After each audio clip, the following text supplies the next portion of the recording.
फिर उमेश मटकी हाथ में लिए राजमहल पहुंचता है। महाराज, ये देखिए, मैं वो जादुई मटकी लेकर आ गया हूँ। सच में तुम वही जादुई मिट्टी लाए हो? तुरंत इसे पूरे गांव में बांटो ताकि सभी खेत हरे भरे हों और गांव की हालत सुधर जाए। रात की तेज बारिश में एक लकड़हारा पेड़ के नीचे खड़ा रो रहा था। हे भगवान, अब मैं क्या करूं? इतनी तेज बारिश में मेरी सारी लकड़ियां गीली हो गई। अब मैं इन्हें बाजार में नहीं बेच सकता हूँ।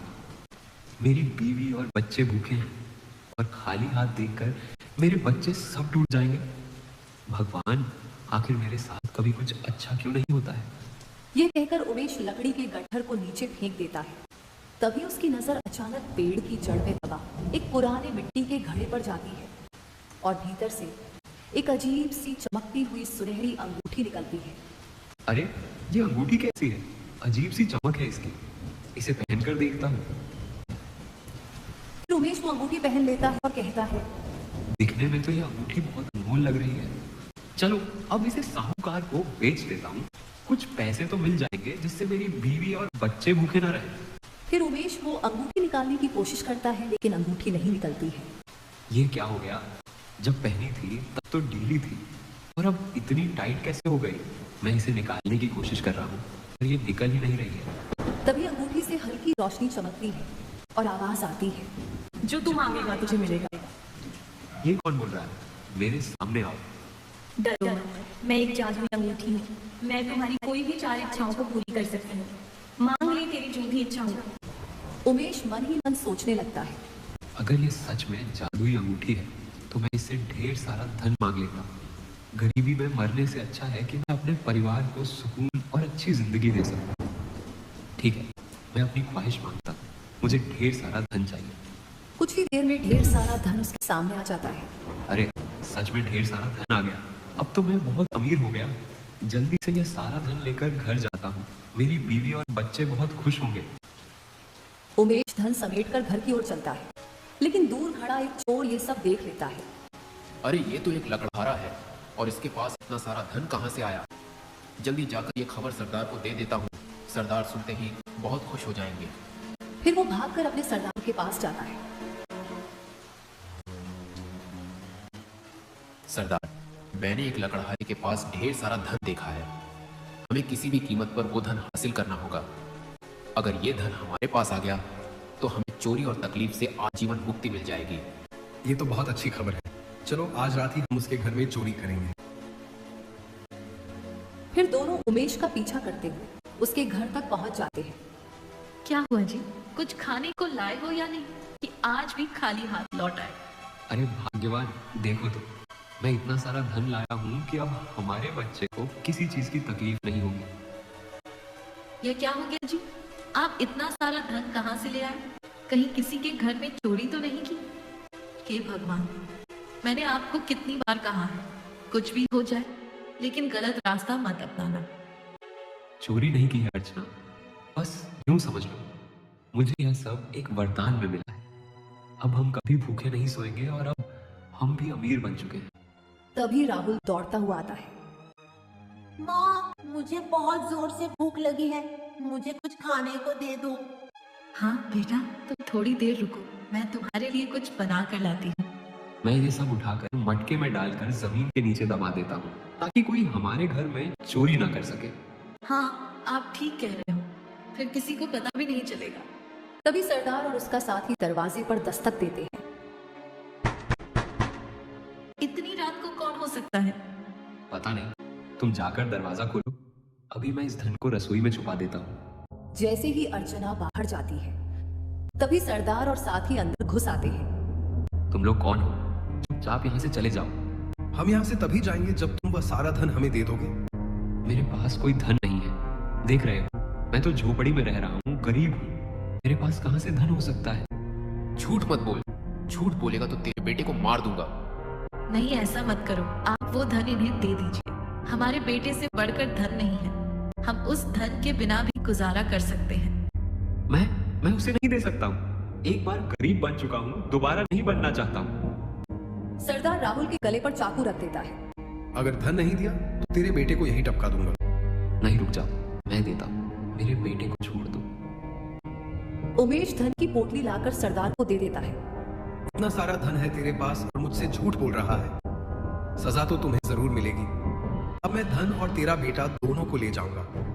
नहीं नहीं, मेरे बेटे को छोड़ दो। लेकिन सरदार चला जाता है उसके बेटे और धन दोनों को लेकर। ये सब आपकी वजह से हुआ है। अगर आप वो धन पहले ही दे देते तो वो मेरे बेटे को नहीं ले जाता। अब तो धन भी गया और मेरा बेटा भी। मुझे मेरे बेटा वापस चाहिए। आप कुछ भी करके मेरे बेटे को वापस लेकर आइए। हे जादुई अंगूठी, ये कैसी तेरी माया है। कुछ देर के लिए धन आया और अब धन भी चला गया और मेरा बेटा भी। तुम क्यों रो रहे हो?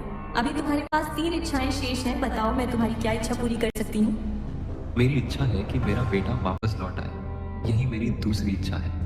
सोच लो, अब तुम्हारे पास केवल 2 इच्छाएं बाकी हैं। ठीक है, पहले मेरे बेटे को वापस लेकर आओ। फिर तेज रोशनी फूटती है और कुछ ही देर में उसका बेटा वहीं पर आ जाता है। राहुल, मेरे बेटे, तुम ठीक हो ना? लेकिन राहुल अचानक ही चक्कर खाकर गिर पड़ता है। क्या हुआ बेटा? उठो बेटा उठो, तुम्हें क्या हो गया है? ये क्या जादुई अंगूठी है? इसे उतार कर फेंक दो। हमें कोई वरदान नहीं चाहिए। हम जैसे हैं वैसे ही खुश रहेंगे। ऐसा ना हो कि एक दिन हम अपने बेटे से हाथ धो बैठे। अर्चना, मैंने बहुत कोशिश की इसे उतारने की, लेकिन ये अंगूठी उतरती ही नहीं है। मैं क्या करूं? अगले दिन गरीबी फिर से लौट आती है। उमेश अपने झोपड़ी में बैठा रो रहा था। हे भगवान, क्यों हर बार मेरे हिस्से में यही दर्द लिखते हो? थोड़ी सी खुशियां आई भी तो पल भर में छिन गई। बेटा बीमार पड़ा है, जेब में 1 पैसा नहीं है। बाहर देखो, ये बारिश भी जैसे मेरा मजाक उड़ा रही हो। लकड़ी काटने जाऊं भी तो कैसे? मांग ले, अपनी तीसरी इच्छा में जो मांगना है मांग ले, फिर ये मौका दोबारा नहीं मिलेगा।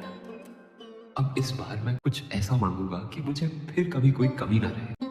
ठीक है, मुझे बहुत बड़ा महल चाहिए और मैं उसका राजा बनना चाहता हूँ। ठीक है, तुम्हारी इच्छा पूरी होगी। कुछ ही क्षणों में उसकी झोपड़ी एक विशाल और भव्य महल में बदल जाती है। देखो अर्चना, हमारी झोपड़ी अब महल में बदल गई है। अब हमारे पास किसी चीज की कमी नहीं होगी। मैंने ये सब जादुई अंगूठी से मांगा था। लेकिन मुझे तो डर लग रहा है कि ये अंगूठी हमें किसी मुसीबत में न डाल दे। उमेश तो बहुत खुश था, लेकिन उसकी पत्नी के मन में एक चिंता दबी हुई थी। यह दिन तो उमेश और उसके परिवार का बड़े ही सुखमय से बीता। लेकिन अगले दिन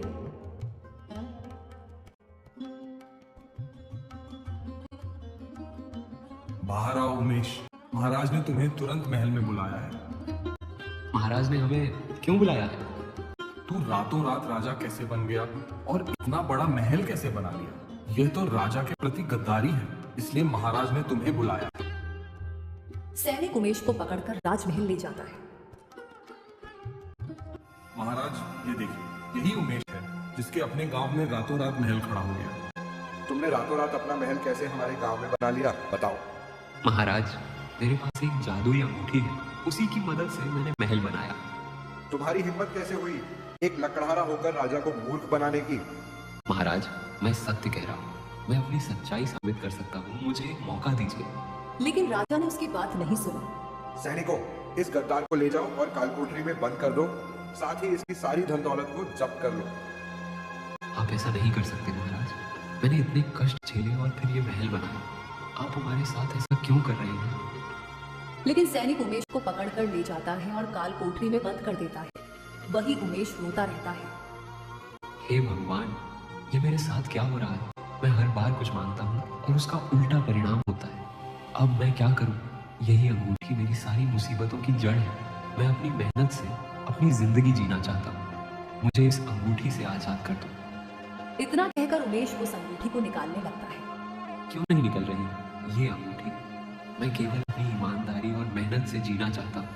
मुझे क्यों सजा मिल रही है? जब तक तुम अपनी सभी इच्छाओं को नहीं मांग लेते तब तक तुम मुझे नहीं निकाल सकते हो। उमेश क्रोधित अवस्था में अंगूठी से बोला, मैं क्या मांगू तुमसे? बोलो। जितनी भी इच्छा मैंने तुमसे मांगी उसका उल्टा ही परिणाम मिला मुझे। आज तुम्हारी वजह से मैं इस कारागार में बंद हो गया हूँ। इसमें मेरा कोई दोष नहीं है। जैसी तुमने इच्छा मांगी थी मैंने पूरी की है। लेकिन ये तुम्हारा ही दुर्भाग्य है कि तुम्हारे भाग्य में सुख नहीं है। अब तुम्हारी केवल अंतिम इच्छा शेष है। अपनी अंतिम इच्छा मांगो। अब मैं तुमसे कोई इच्छा नहीं मांगूंगा। वहीं दूसरी तरफ राजमहल में मंत्री जी, अब मैं क्या करूं? कुछ समझ नहीं आता। हमारे राज्य के लोग भूख से तड़प रहे हैं। उनके चेहरे पर सिर्फ निराशा है। हमें ऐसा उपाय करना ही होगा जिससे उनके दुख हमेशा के लिए दूर हो जाए। महाराज, आप बिल्कुल सही कह रहे हैं, लेकिन हालात बहुत कठिन हैं।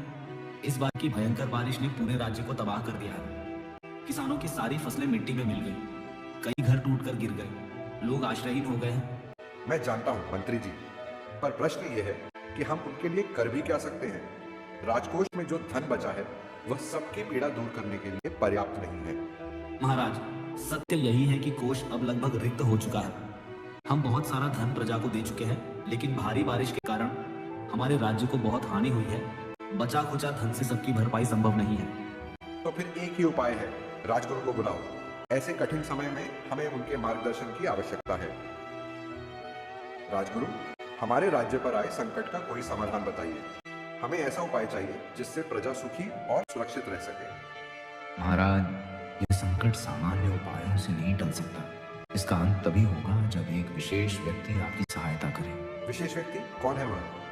वह यही आपके राज्य में है महाराज, परंतु दुर्भाग्यवश इस समय वह काल कोठरी की कैद में है। काल कोठरी में? पर वहां तो अनेकों कैदी बंद हैं। आखिर आप किसकी बात कर रहे हैं? मैं उन सब की नहीं, केवल एक की बात कर रहा हूँ, उमेश की। वह कोई साधारण मनुष्य नहीं है महाराज। उसके पास अद्भुत शक्ति है जो एक रहस्यमयी अंगूठी में कैद है। तो आप कह रहे हैं कि वह अकेला हमारे राज्य को इस संकट से निकाल सकता है? निस्संदेह महाराज, राज्य की रक्षा उसी के हाथों में है। उसे तुरंत यहाँ बुलवाइए। सैनिकों, जाओ और उमेश को तुरंत मेरे समक्ष ले आओ। कुछ ही देर में सैनिक उमेश को लेकर आते हैं। महाराज, मुझे यहाँ क्यों लाया गया है? मैंने कोई गलती नहीं की, मुझे छोड़ दीजिए, मुझे जाने दीजिए। घबराओ मत उमेश, हमें तुम्हारी मदद चाहिए। मैं आपकी भला क्या मदद कर सकता हूँ महाराज? तुम्हें पता ही है कि पूरा राज्य इस परेशानी में है। पानी ने सब कुछ डुबो दिया है, सबका घर डूब गया है। राजगुरु ने तुम्हारा ही नाम बताया है कि तुम ही इसे सही कर सकते हो। महाराज, इसमें मैं क्या कर सकता हूँ? उमेश, तुम्हारे पास वह जादुई अंगूठी है। इसी की मदद से तुमने पहले 3 बार वरदान मांगा, महल भी इसी से बनाया था। अब तुम इस अंगूठी से कहो कि हमारा राज्य खुशहाल और सुरक्षित हो जाए। महाराज, यही तो मेरी चिंता है। अब तक इस अंगूठी से मांगी हर इच्छा ने मुझे उलटा दुख ही दिया है। कहीं ऐसा ना हो कि मैं कुछ और मांगूं और पूरा राज्य और गहरे संकट में पड़ जाए। उमेश, हम सबकी उम्मीदें तुम्हारे ऊपर है। तुम इस अंगूठी से कहकर तो देखो।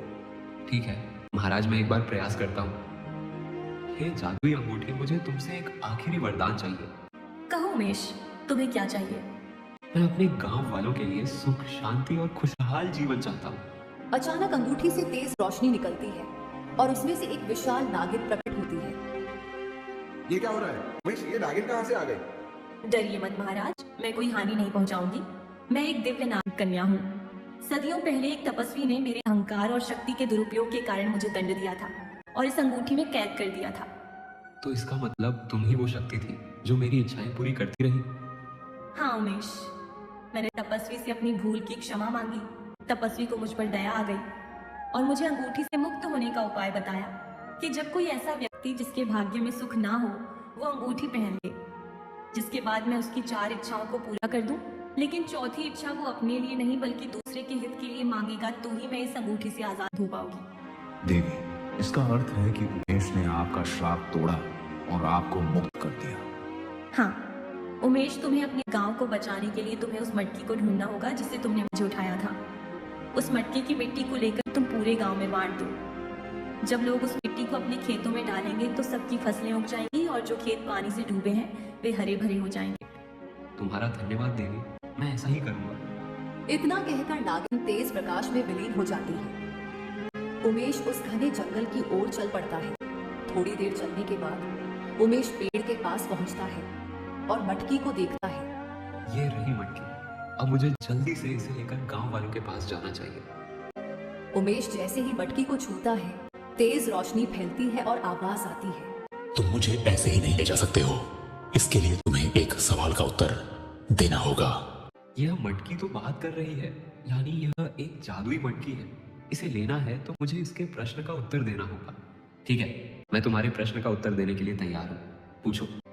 बताओ, अगर किसी ने केवल अपने लिए लाभ कमाया और दूसरों की तकलीफ में कोई मदद नहीं की, तो उसका भविष्य कैसा होगा? जैसी करनी वैसी भरनी, अर्थात जो दूसरों के भले के लिए काम करता है वही सुख पाता है, और जो केवल अपने लिए सोचता है उसे अपने कर्मों का फल भोगना पड़ता है। सही उत्तर। अब तुम मटकी को लेकर जा सकते हो। फिर उमेश मटकी हाथ में लिए राजमहल पहुंचता है। महाराज, ये देखिए, मैं वो जादुई मटकी लेकर आ गया। सच में तुम वही जादुई मिट्टी लाए हो? तुरंत इसे पूरे गांव में बांटो ताकि सभी खेत हरे भरे हों और गांव की हालत सुधर जाए। महाराज, मैं आज ही इस मिट्टी को पूरे गांव में बांट दूंगा।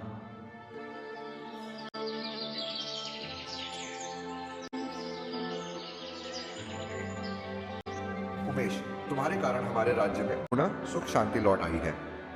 नहीं महाराज, मैंने कोई महान काम नहीं किया, मुझे बधाई मत दीजिए। जो किया वह सिर्फ मेरा फर्ज था।